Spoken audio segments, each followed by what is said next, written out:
Bonjour et bienvenue dans ces 5 minutes d'information. On part tout de suite à Rabat, au Maroc, où s'est tenue cette semaine la 11e conférence de l'ACK, l'Association des Sénats Choura, Conseil équivalent d'Afrique et du monde arabe. Le Sénat ivoirien y était représenté. La délégation était conduite par son président.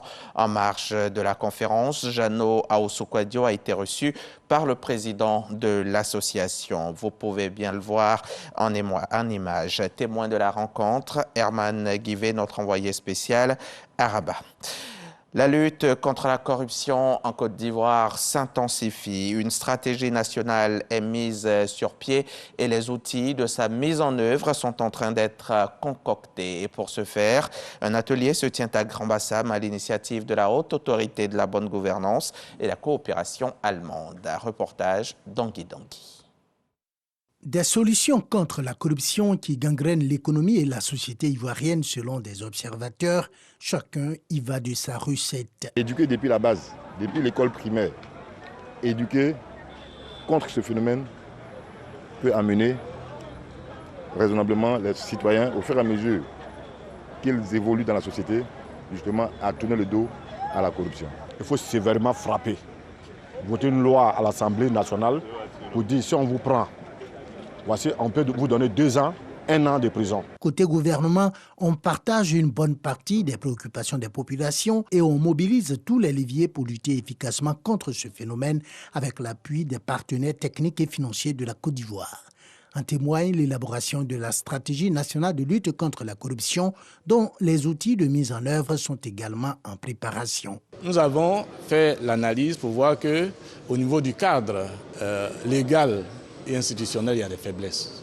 Nous avons vu par exemple qu'au niveau des structures de contrôle, toute la pleine capacité n'est pas développée pour que ces structures puissent faire le contrôle qu'il faut.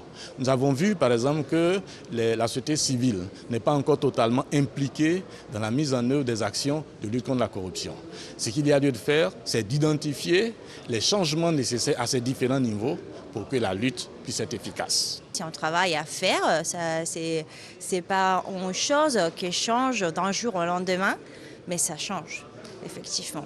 Représentant le président de la Haute Autorité pour la Bonne Gouvernance, Emmanuel Assi, admet que l'efficacité des initiatives anticorruption constitue un défi de taille en raison de la complexité de cette pratique.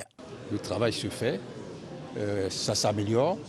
On présente des nouveaux outils pour améliorer le travail. Il n'y a pas de contradiction entre ce qui se fait déjà et les outils qui sont attendus pour performer. Aussi a-t-il rappelé que la stratégie d'action du gouvernement en matière de prévention et de lutte contre la corruption et infractions à assimiler s'appuie sur un diagnostic de ce phénomène qui met en exergue les faiblesses du dispositif institutionnel et juridique en Côte d'Ivoire. Nombre d'entre eux attendaient cette intervention depuis une dizaine d'années.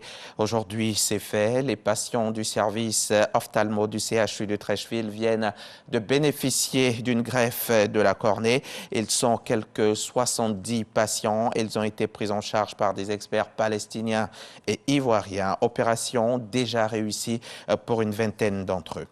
Après le Premier ministre Albert Ouedraogo, nommé jeudi le président par intérim du Burkina Faso, Paul Harry Damiba a approuvé hier samedi un nouveau gouvernement composé de 25 ministres. Le ministre de la Défense est en service sous l'ancien président Roch-Marc Christian Kaboré. Le général Barthélémy Semporé en fait partie. Il est même élevé au rang de ministre d'État. Des leaders de la société civile et des syndicats, dont Lionel Bilgo et Bassolma Bazier, font également leur entrée dans le gouvernement. 6 femmes figurent dans ce gouvernement, dont Olivia Rwamba, à qui échoue le portefeuille des affaires étrangères.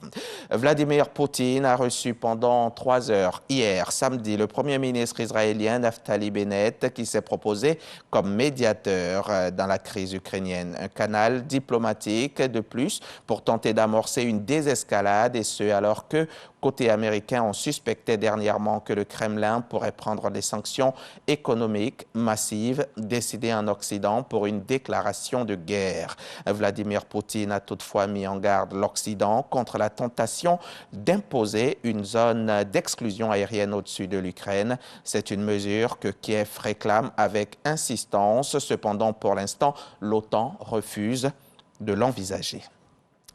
Mardi prochain, 8 mars, on va célébrer les droits des femmes à travers la Journée internationale de la femme. En prélude à cette célébration, nous allons recevoir aujourd'hui la directrice de l'entrepreneuriat féminin au ministère de la Femme, de la Famille et de l'Enfant. Madame Félicité Cotouin viendra nous parler de cette journée, de ce qu'elle représente.